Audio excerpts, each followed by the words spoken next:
Hello and welcome to another episode of Talks. I'm Kimberly Dondo, and in today's episode I'm joined by... Hi, I'm Dan Cooper, news editor at Money Marketing. I'm Tom Brown, editor at Money Marketing.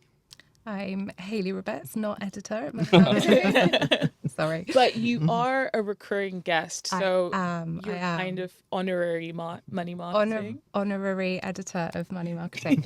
I am Hayley Rabbets, head of Evergreen at Colton. Yes. So since a lot has happened since the last time we've spoken, so do you want to give us a bit of an update and what you're doing now? Yeah. So previously spoken to you guys a lot about my work within the Verve Foundation, and I left back in October, took a bit of time out to figure out what the heck I wanted to do. Really wanted to do something that had impact in terms of people finding roles and support with advisors wanting to do their own thing. So took some time out to come up with the idea and the concept of Evergreen. Showed a crazy idea to Tom Ham, CEO at Colton, and he was like, this is actually really cool. Want to do it within Colton. And then fast forward to today. That's what we're doing. Brilliant. So can you talk us through the idea and why now? Sure, yeah. So when I was working within the Verve Foundation, I was helping new people come into the profession and supporting advisors set up on their own, which is fantastic work. Loved it. But there were some frustrations on the other side of things. Yeah. So new people coming in, they would get their diploma, then they would be ready and raring to go, and they couldn't find roles. So that was one part. Yeah. The other part was with advisors that were looking for somewhere to support them in setting up on their own. DA is much more difficult these days than it ever has been, and networks are fantastic, but particularly larger networks, that support then reduces. So again, looking at what could I do or what could I create that would give advisors setting up on their own a little bit more support in practical sense. So I sat down and a good friend of mine said, forget that you need money to do this. Forget regulation. That's how I live most of my life. Forget all of those, things. What would you do if you could do it? So I sat down and I kind of looked at the problems, as I've just mentioned, and looked at what I would do if I had unlimited money, unlimited resource to put it together. And that's where this kind of idea came from. So when I called it Evergreen, when I came up with this name, I'd like to say it was really, really clever, but it wasn't. It was a moment of realisation of what this thing was. So if we look at the life cycle of a financial planner, new people coming in, helping them getting started, getting through the CAS process, which has been particularly difficult for a lot of newbies. So that's the top of this little cycle. Then you kind of look at emerging businesses, people getting set up, how they find clients, how they build up their business in the first place. So that bit, I'm going to do this quite a lot. And then this last bit over here is succession planning. So planners do a fantastic job of helping their clients get to retirement. They don't always think about what that looks like for them. Yeah. And obviously with the consolidation trend, we've seen people get to that stage of life, maybe something impactful has happened within their careers or within their personal lives, and they go, oh, I need to sell. And then so they do this through consolidation. They don't always think about what other options they might have. So maybe taking someone new on, maybe starting a business with someone else, taking on a business partner. And so this succession planning piece is really important as well. That can then feed into the new people, and then you get this evergreen cycle. So the word evergreen came, and I was like, oh yeah, we'll call it evergreen. Yeah. So yeah, I kind of came up with that concept. Then the realisation that money does absolutely exist and regulation does absolutely exist. So I started to kind of talk to a few different people about maybe investing in it, maybe joining up together. And as I mentioned, Tom looked at the slides and was like, hey, come and do this with me, which is dreams. I mean, you guys had us on together a long time ago talking about the collaboration in the foundation. So yeah, it was great. Like, just brilliant to do that with him. So you talked about that sort of like, I'm going to use hand gestures as well. That sort of It's like a really cool dance as well. Don't do that. I don't do it enough. No, you do. You're talking about sort of like a virtuous circle rather than the problem that often exists nowadays of broken sort of pathways. Do you think firms are? There's a lot of talk about sort of like the advisor gap and the importance of recruiting advisors. But do you think that there is at times too much focus on that and not enough focus on the building of careers, or looking at it in a more holistic way, I suppose? Yeah, absolutely. I mean, we obviously need advisors to drive that in the first place, but then we also need the support. And whether that's with individual people, humans, or tech, or a little bit of both, we absolutely need the support around that as well. So a lot of the time we talk about advisors because they are obviously the ones seeing clients, and we forget about the other pathways. So again, when I was thinking about this concept, people coming into the profession are automatically being kind of pushed in the direction of advisor. Yeah. Whereas this, I hope, will create a lot of opportunity broader than just the advisor, because they will look to take on support in terms of admin or paraplanning. And I think actually just talking generally in the profession about the different roles and how they might be suited to different types of personality and different things that people like to do, I think we could be more vocal about that. Absolutely. Brilliant. And you, on your socials, which I love, you've got Nonsense. Hayley Fixing Finance. Yes. Which is great. And I was wondering, what, apart from the things you've mentioned, like what does need fixing, and like how are you going to go about that? How long have we got? Yeah. Maybe just. I guess if you Briefly. proper interview style question. Yeah. If you could go forward sort of 5-10 years, what would that kind of success look like? What would you want to achieve? Yeah, so I think more people being able to access not just education, but a blend of like not just advice, but a blend of education, coaching and advice. So when we look at the advice gap, we look at, people can't afford to access advice, and we can understand, as I learn, regulation of money exists, and therefore it is expensive to deliver full-on financial planning. However, I think there's more that we can do in terms of that coaching bit. So someone could maybe go and see a coach to kind of get on top of their money mindset and their finances, their budgeting, all of that kind of stuff before they come and see an advisor. So it almost breaks that down into different stages: education, coaching, advice, which in turn then allows more people to get on top of their finances. So when we talk about the advice gap, I think for me, if we could really fix things, it would be looking at that in more detail, and making access to the different elements easier. That always is going to start with education, but there's ways to kind of fast forward that. And I'd like to see more careers, like we said about the pathways and things, more vocal and more obvious career paths and more structured. What else would I like to see? I would love to see more diverse representation. Yeah. So this is kind of controversial, but I guess you expect that from me. I'm so fed up of people saying, oh, we're so diverse, we have a board full of women. That's not diverse. That's the opposite of diversity. You've still got a concentrated group of a particular demographic.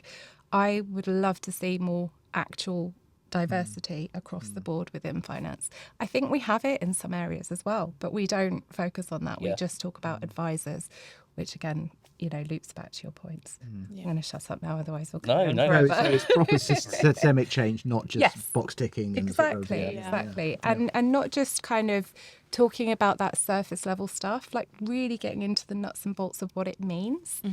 So another great example of that is the FCA statistics on the age of advisors.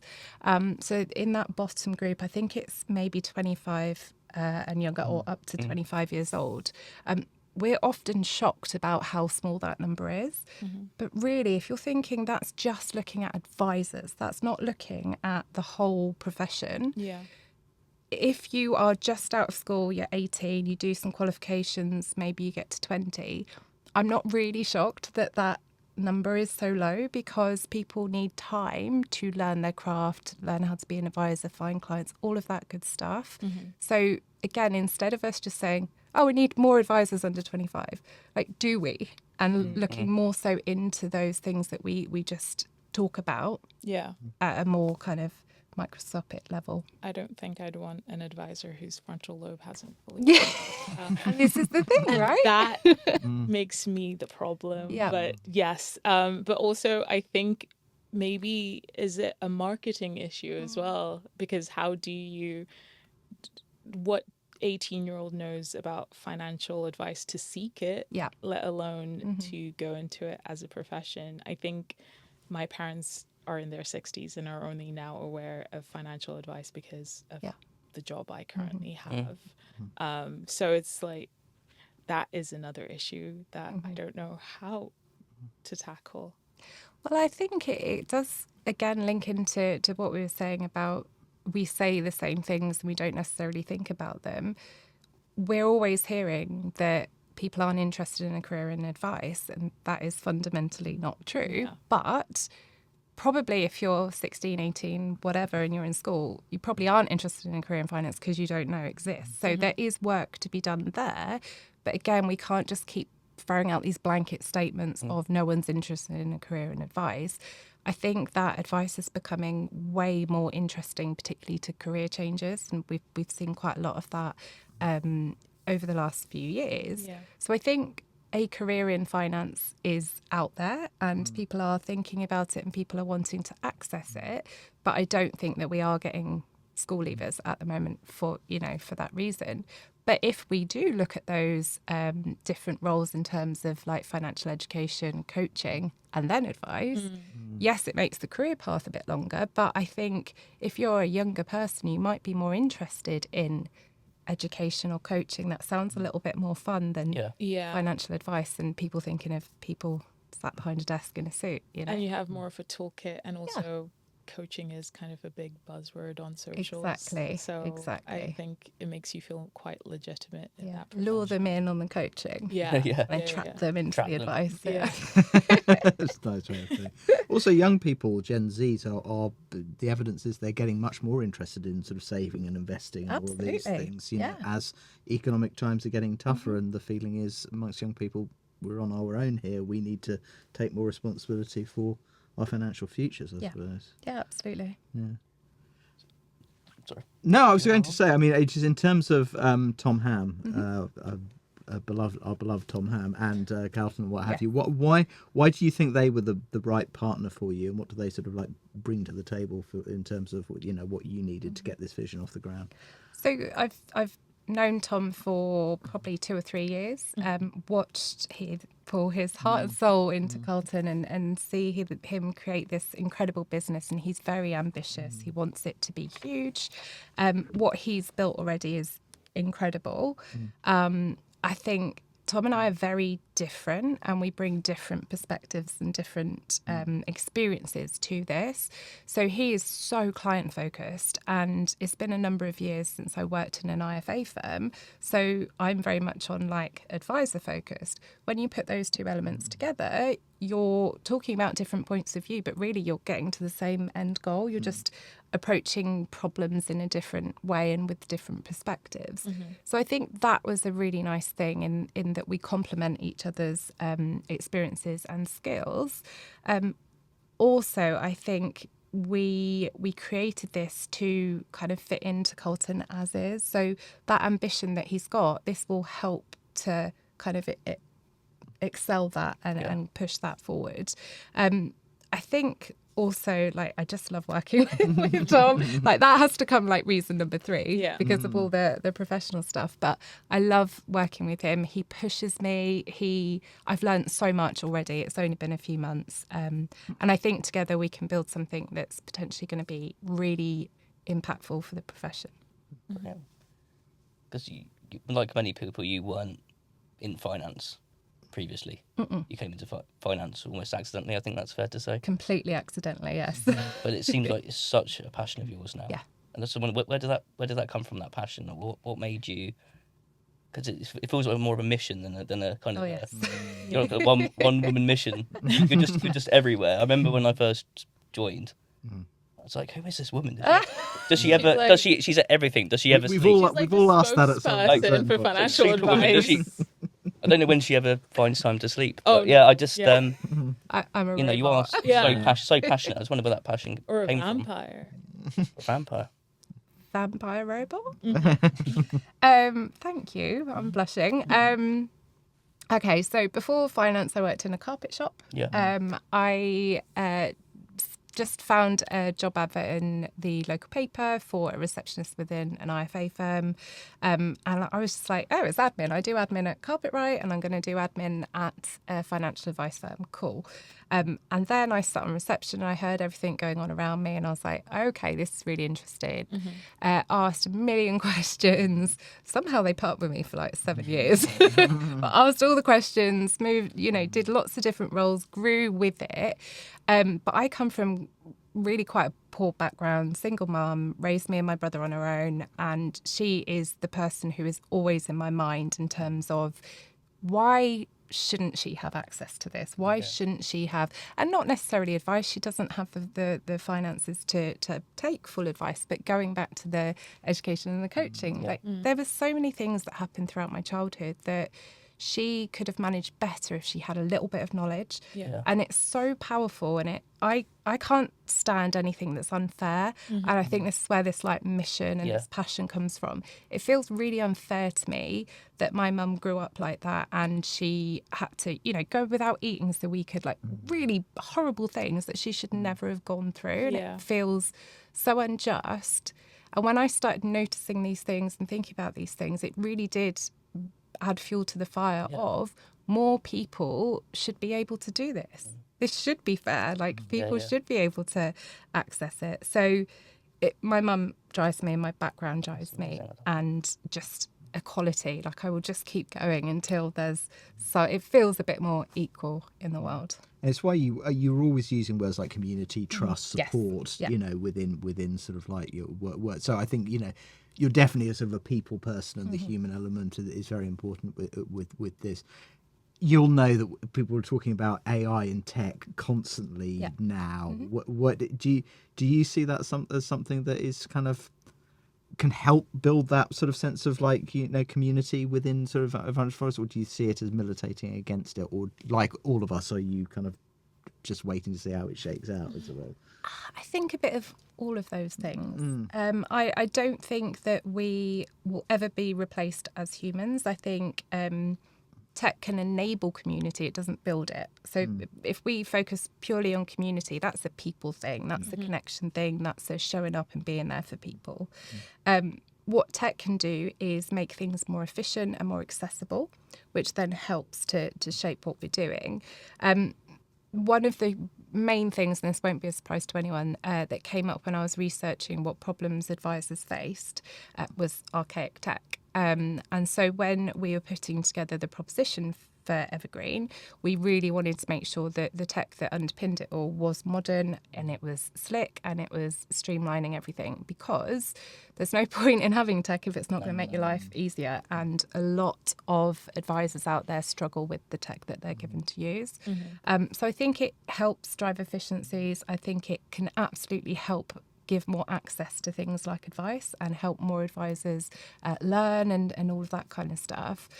It also enables people to have more chance to do things. So, before COVID, how many of us worked from home and used Teams? I didn't. And so it allows us, if we think about Colton and Evergreen, it allows us to go all across the UK to support advisors rather than just, you have to be in Edinburgh because that's where Colton is. So I think it enables things. I don't think it's ever going to replace humans fully. And if it does, I've always been really nice to Claude. So help me out. Please, can you do this? Thank you, you're amazing. I said that to my dad the other day. I always put please in front of me, because if this person takes over. Absolutely. I treated you well. But remember your manners. Mind you, it's funny in the office the other day when you were on ChatGPT and it said, "What is wrong with you?" Yeah, that's right. Yeah. I was playing around with something and it kept doing it wrong. I was just experimenting. It kept doing it wrong, and I ended up, you were saying this, and I put in, "What is wrong with you? Do this correctly." What did it say? It said, "You are quite right to be angry. Yeah. I am now thinking more deeply about this problem." I was having a row with Judge and genuinely getting angry with it. No, 'cause I love how it like validates your feelings. Yes. It does. It really sees You're you so straight. right. But it's also like kind of condescending. Yeah. But yeah. So community is quite big for you in financial advice. Do you think that there is enough community, or is it cliquey, or how do younger advisors coming into financial advice, find their place in it, I guess? Yeah, I think, again, all of that, I'm going to be known as someone that just sits on the fence now. I'm like, "Oh, all of it." I think from the outside, it can feel a bit cliquey and feel a little bit like, oh, well, that's not for me. So we all need to work really hard when we have communities that we're making it feel open and accessible. I think that's super important. But I think once you're in, from my experience, no, it's not been. The number of people I've come across who just genuinely want to help and support because they love this profession. They have similar kind of passion that I do for trying to create a better space for people to grow. So many people are willing. I think for new people coming in, it's always a challenge to know where to go. Yeah.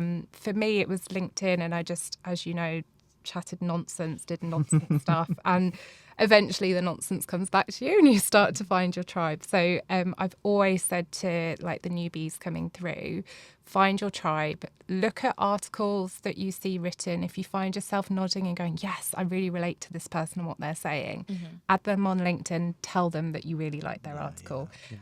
Comment on things, you'll then see other comments and it just snowballs, and then you end up with this lovely community. And I know that LinkedIn has negative parts, but I genuinely don't see it because I've exactly, and I've surrounded myself with people who not necessarily have the same opinions as me, because that's dangerous.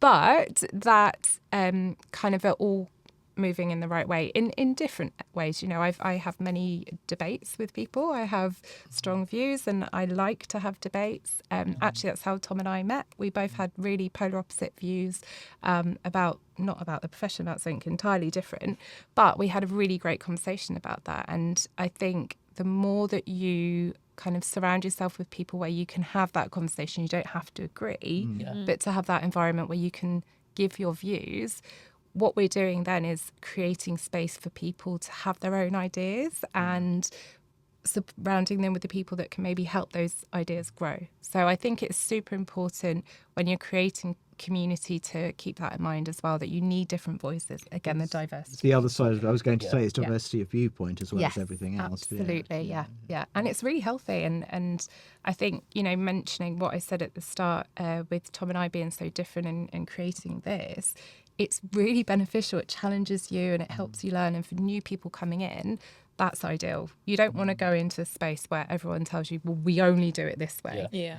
And you might not like that way, but you have to do it this way because that's where you are. I think, we need to make sure that there's diversity of thought as well. I was just going to come back to 2 points we've already mentioned, and that was the advice gap and tech. Do you think we sometimes focus too much on technology in terms of the silver bullet to solving the advice gap? You've mentioned financial coaching, financial education, and then financial advice. Is that a more realistic way of us closing the advice gap?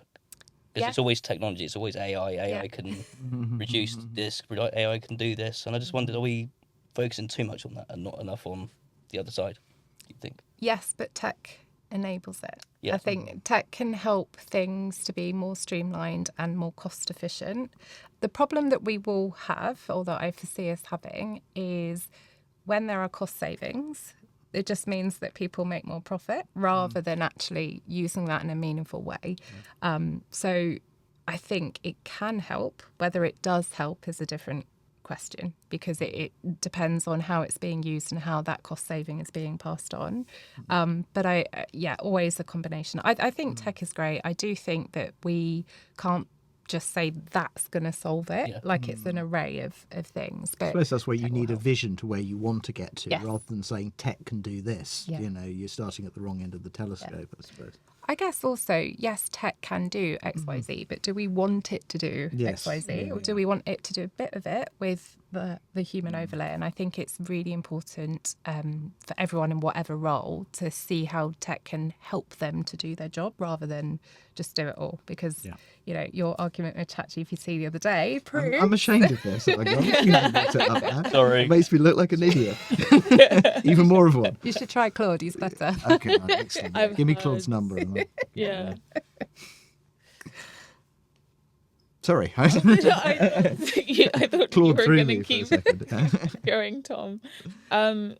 So why do you think there is a struggle of keeping a diversity of talent or attracting a diversity of talent into the profession? We've already talked about the marketing part and stuff, but when people do get in, why do some people opt out or maybe, you know, switch careers instead? Oh, God, there's a lot to this. Yeah. Are you ready for me to go on Yeah, let's one offload. woman monologue again? So I think in terms of attracting, seeing is believing, and it absolutely was for me. I never thought I'd be an advisor because no advisors I worked with were female. Yeah. So for me, that was like, well, also the tattoos and stuff, I was like basically put in a cupboard. Don't let clients see you. Okay, cool, fine. I'll just hide in this cupboard. So again, it was like my appearance meant that I couldn't be an advisor. And I think, you know, we're moving with the times a little bit more. I think that's less frowned upon than it ever was. But I think for new people coming in, they need to recognise themselves in what they see. And if all we do is put, sorry guys, but middle-aged white men on the stage, then that's what people think a financial advisor is. And we talk about, you know, school leavers in particular and their perception of what a financial advisor is. So that's attracting. So we are doing better. Like all of this, I don't think that we're anywhere near the profession that I joined 20 years ago. Like we're not. We have moved forward. It's been very slow. It's been frustrating, but we have moved forwards. So attracting, that is the fundamental thing to me. There will be other things as well in terms of like access to like the qualifications, knowing about it as a career path, all of that kind of stuff. But in terms of keeping people, I think people they need like a structured pathway to where they want to get to. I think we also need to be a bit more realistic about what the end goal is. So because we always talk about advisors, we get people coming and going, right, I want to be an advisor. Whereas actually they might be way more suited to operations or compliance or administration or marketing or whatever. We're not working with people when they come in to figure out what they want to do. We're just going, hey, we need advisors. And they're like, okay, I'll be an advisor. So there's that.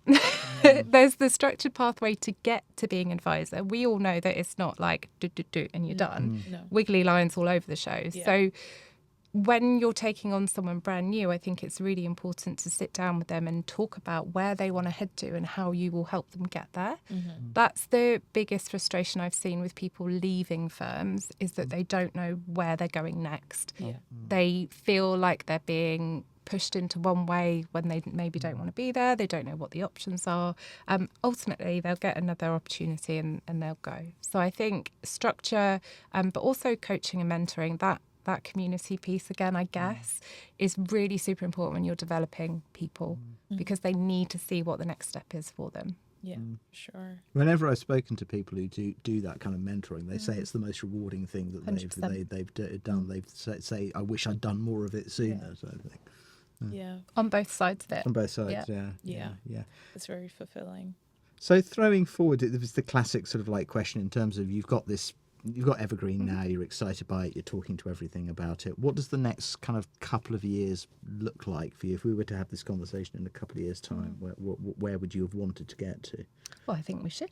Yeah, well, no, I'm not saying we won't. I'm just so I can write my script for the next podcast. So I would love to be all across the UK. Loads of lovely financial planners at all stages. So, my lovely little dancing circle. Helping people to kind of exit as well is really important. You talk about being on a mission. That's another mission of mine, is to make people to kind of think about it a bit sooner, and so that they can take on new people, and the new people then get more of a chance at a role and all of that kind of thing. So Evergreen within Colton is thriving. Colton's got planners all across the UK all doing amazing things for clients. We also want to kind of bring in a philanthropic element, and particularly helping ex-military to kind of resettle. We are so busy getting planners that is going to be like you said 2 years, right? So yeah, I'll maybe be there by that point. We want to do more for the profession to give back. Tom has connections with the military, so he would love particularly to help in that area, and just help to make all of those things that I talked about in terms of inequality and unfairness, all of that kind of stuff, do our bit to make that better in the profession as a whole. I love that. So in 2 years' time, you can hold me to it. Right, we've kept the receipts. But as always, Hayley, this has been an awesome conversation, and we will check in next year. Excellent. Or at some point, because like I said, you are basically part of Team Money Marketing at this point. Honorary editor. Yes. I'll get my coat. Yeah. We'll let Piers know. He'll approve it. He will as well. Yeah, he will. But thank you so much for joining us today. Thanks for having me. Thank you very much. Thanks, guys.